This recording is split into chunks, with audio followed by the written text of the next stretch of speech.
Hello friends, नमस्कार। कैसे हैं? उम्मीद करता हूँ ज़बरदस्त होंगे, बढ़िया होंगे। एग्ज़ाम की तैयारी चल रही होगी।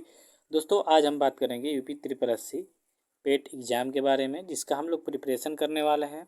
जिसमें आज का मेन टॉपिक रहेगा स्टैटिक जीके के लिए क्वेश्चंस आंसर। और ये भारतीय इतिहास से संबंधित प्रश्न हैं और 20 क्वेश्चन मैंने लिए हैं जो सिलेक्टेड और वेरी इंपॉर्टेंट है। तो दोस्तों, उम्मीद करूँगा कि यह वीडियो आपको बहुत ही यूजफुल होने वाली है यूपी ट्रिपल एस सी पेट एग्ज़ाम के लिए और यूपी लेखपाल के लिए भी। तो दोस्तों, इसको अंत तक बने रहिएगा, वीडियो स्किप मत करिएगा और लास्ट तक देखिएगा, क्योंकि ये बहुत ही इंपॉर्टेंट भारतीय इतिहास से क्वेश्चन 20 हैं, जिसमें जो 1 से 2 नंबर आपके पक्के हैं, एक गारंटी है। तो दोस्तों, चलिए नेक्स्ट हम लोग देखेंगे अपना स्टैटिक जीके क्वेश्चन आंसर की सीरीज में भारतीय इतिहास से संबंधित प्रश्न जो 20 है। ठीक है, तो चलिए स्टार्ट करेंगे। सबसे पहला क्वेश्चन है आपके सामने कि अमीर खुसरो खुसरो किस शासक के दरबारी कवि थे। यानी अमीर खुसरो जो थे वो किस शासक के दरबारी कवि थे। आपके सामने ऑप्शन ए है अलाउद्दीन खिलजी, बी है कुतुबुद्दीन ऐबक, सी है अकबर और डी है हुमायूं। तो अमीर खुसरो का संबंध है दोस्तों अलाउद्दीन खिलजी से। ठीक है, तो अलाउद्दीन खिलजी का जो दरबारी कवि था कौन था? अमीर खुसरो था। अमीर खुसरो बहुत ही इम्पोर्टेंट आदमी हैं, कवि हैं। ठीक है, इनकी कई किताबें भी हैं और इनके कई दोहे भी ऐसे हैं जो बहुत ही फेमस हैं। ठीक है, तो नेक्स्ट क्वेश्चंस देखेंगे। क्वेश्चन नंबर 2, सिखों के किस गुरु का जन्म पटना साहिब में हुआ था? आपके सामने ऑप्शन ए है गुरु गोविंद सिंह, गुरु नानक देव, गुरु गोविंद सिंह। ऑप्शन सी है गुरु तेग बहादुर, गुरु अर्जुन देव। तो सिखों के जो गुरु थे गुरु गोविंद सिंह, इनका जन्म आपका पटना साहिब में हुआ था। तो ऑप्शन बी आपका राइट आंसर हो जाएगा। ध्यान देंगे, सिखों के किस गुरु का जन्म पटना साहिब में हुआ था दोस्तों? तो गुरु गोविंद सिंह का। ऑप्शन बी आपका सही होगा। प्रश्न संख्या 3 की ओर चलेंगे। तो प्रश्न संख्या 3 हमारा कह रहा है कि महात्मा बुद्ध ने अपना प्रथम धर्म चक्र परिवर्तन किस स्थान पर दिया था। देखिए, धर्म चक्र परिवर्तन का तात्पर्य किससे है ये हम देखेंगे। ठीक है, तो सबसे पहली बात है कि जो बौद्ध महात्मा बुद्ध का जो उपदेश है, ठीक है, प्रथम उपदेश, इसे ही हम लोग धर्म चक्र परिवर्तन कहते हैं। यानी सबसे पहला जब इन्होंने अपना उपदेश दिया था उसी को धर्म चक्र परिवर्तन कहा जाता है। और महापरिनिर्वाण कहा जाता है इनके मौत को। ठीक है, याद रखेंगे। अब महान विश्वकर्मण कहा जाता है इनके गृह त्याग को। तो आप ये 3 चीज़ें याद रखेंगे। महाभिनिष्करण मतलब वो अपने गृह त्याग जब 29 वर्ष में करते हैं तो उसको गृह त्याग को महान विश्वकर्मण कहा जाता है। और जब ये प्रथम उपदेश देते हैं तो धर्म चक्र परिवर्तन कहा जाता है।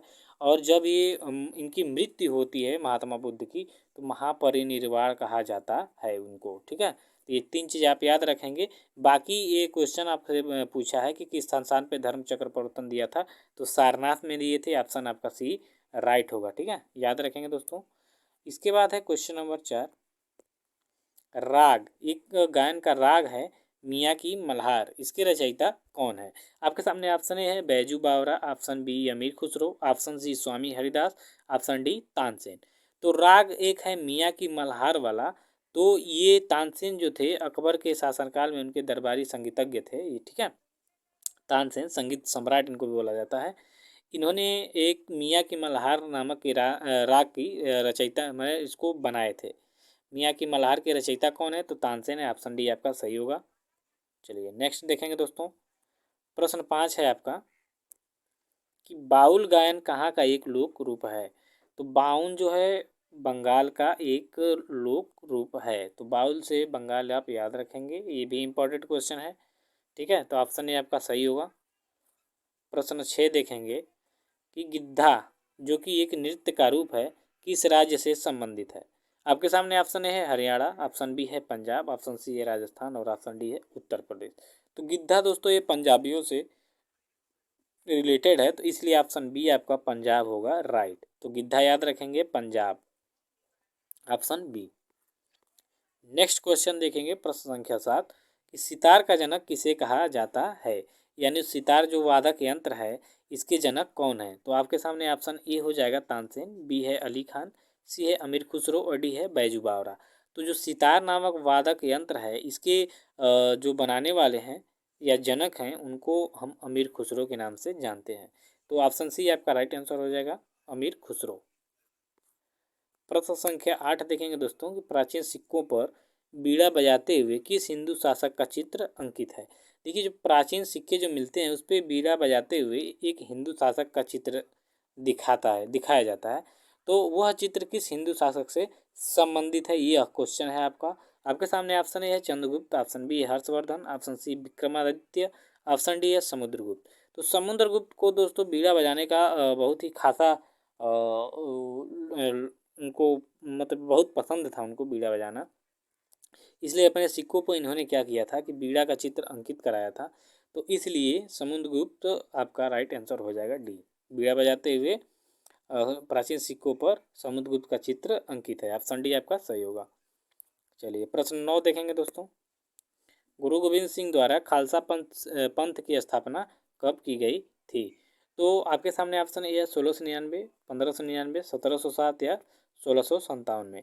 तो खालसा पंथ जो सिखों से संबंधित है यह 1699 में गुरु गोविंद सिंह द्वारा क्या हुआ था, स्थापित किया गया। 1699 आप याद रखेंगे, ऑप्शन ए। इसके बाद है प्रश्न संख्या 10, अजंता चित्रकारी का विषय वस्तु निम्न से किससे संबंधित है। तो ऑप्शन ए आपका है जैन धर्म से या बौद्ध धर्म से या सिख धर्म से या हिंदू धर्म से। तो अजंता में जो चित्रकारी है दोस्तों वह बौद्ध धर्म से संबंधित है, ठीक है। तो आप याद रखेंगे कि अजंता की जो चित्रकारी है वो बौद्ध धर्म से संबंधित है, ठीक है। ऑप्शन बी आपका सही होगा। चलिए क्वेश्चन नंबर 11 देखेंगे कि इस्लाम धर्म के संस्थापक पैगंबर मोहम्मद का जन्म कब हुआ था, यानी मोहम्मद साहब का जन्म कब हुआ था। आपके सामने ऑप्शन है 670 में, 595 में, 570 में या 622 में। तो आपका राइट आंसर होगा पैगंबर मोहम्मद साहब का जन्म 570 ईसा पूर्व में, ईसा पूर्व सॉरी दोस्तों ईस्वी में हुआ था, ठीक है। तो पैगंबर मोहम्मद साहब का जन्म 570 ईसा पूर्व में हुआ था, ऑप्शन सी आपका सही होगा आंसर। प्रश्न संख्या 12 है कि तृतीय बौद्ध सभा किस स्थान पे हुई थी। तो तृतीय बौद्ध सभा दोस्तों इसके लिए ऑप्शन ए है तक्षशिला, बी सारनाथ, सी बोध गया, डी पाटलिपुत्र। तो तृतीय बौद्ध सभा हुआ था दोस्तों पाटलिपुत्र में, ठीक है। आप याद रखेंगे तृतीय बौद्ध सभा कहाँ हुआ था, तो पाटलिपुत्र में, ऑप्शन डी आपका सही होगा। प्रश्न 13 है मोस्ट इंपॉर्टेंट क्वेश्चन कि देवघर स्थित प्रसिद्ध शिव मंदिर का निर्माण किस शासक द्वारा कराया गया था। आपके सामने ऑप्शन है राजा पूरणमल, रुद्र प्रताप, शिव बालक या राष्ट्रकूट द्वारा। तो देवघर यानी बोल बम वाला जो मंदिर है भगवान शिव का, जहाँ पे सावन के श्रावण मास में लोग जाते हैं, तो बोल बम, ठीक है, बोल बम में जो उसी को देवघर बोला जाता है, वहाँ स्थित जो है मंदिर शिव मंदिर उसको किस शासक ने बनवाया था दोस्तों, तो राजा पूरनमल, ठीक है, राजा पूरनमल, ऑप्शन ए आपका सही होगा। उसके बाद है आपका 14 नंबर का क्वेश्चन कि दिल्ली स्थित जामा मस्जिद का निर्माण किसने कराया था। फिर इम्पोर्टेंट है, यहाँ पे आप याद रखेंगे। तो जामा मस्जिद का निर्माण दोस्तों शाहजहाँ ने करवाया था, ठीक है, ऑप्शन बी आपका सही होगा। उसके बाद है प्रश्न संख्या 15। प्रश्न संख्या 15 है कि चित्तौड़ के दुर्ग में विजय स्तंभ का निर्माण किसने किया था।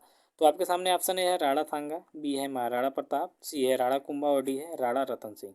तो चित्तौड़ के दुर्ग का जो विजय स्तंभ है उसको राणा कुंभा ने बनवाया था दोस्तों। और राणा कुंभा बहुत ही प्रतापी राजा थे। इनको जल्दी हराने में इनको कोई जल्दी हरा नहीं पाया दोस्तों।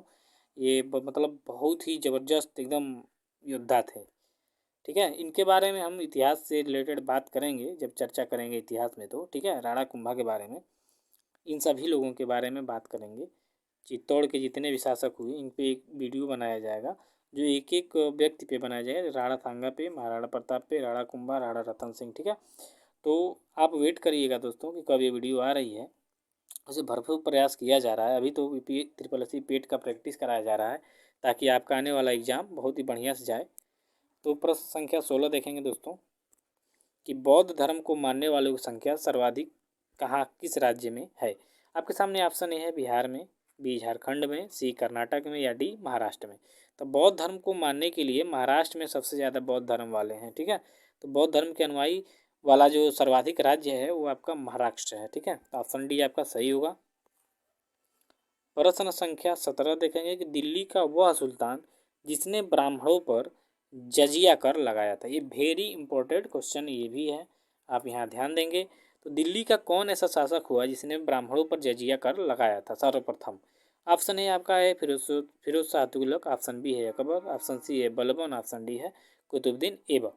तो फिर इस फिरोज शाह तुगलक जो है इसने ब्राह्मणों पर जजिया कर लगाया था, तो ऑप्शन ए आपका राइट आंसर होगा।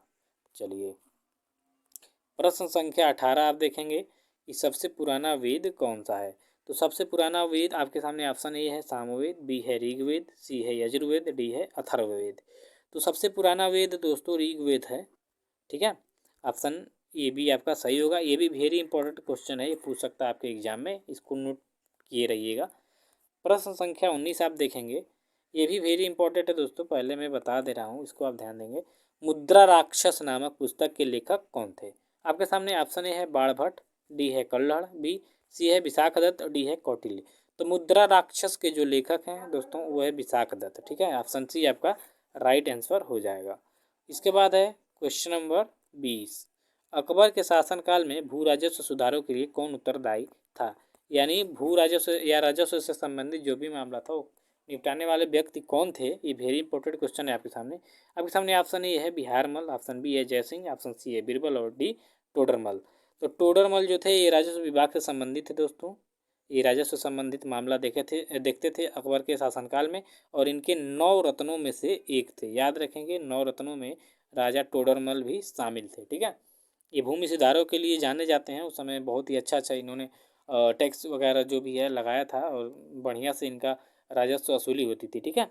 तो दोस्तों आज के लिए बस इतना है, मिलते हैं नेक्स्ट वीडियो में। तो प्लीज़ चैनल को सब्सक्राइब कर दीजिएगा बेल आइकन दबा के, और लाइक कमेंट शेयर जरूर करिएगा। Thank you so much.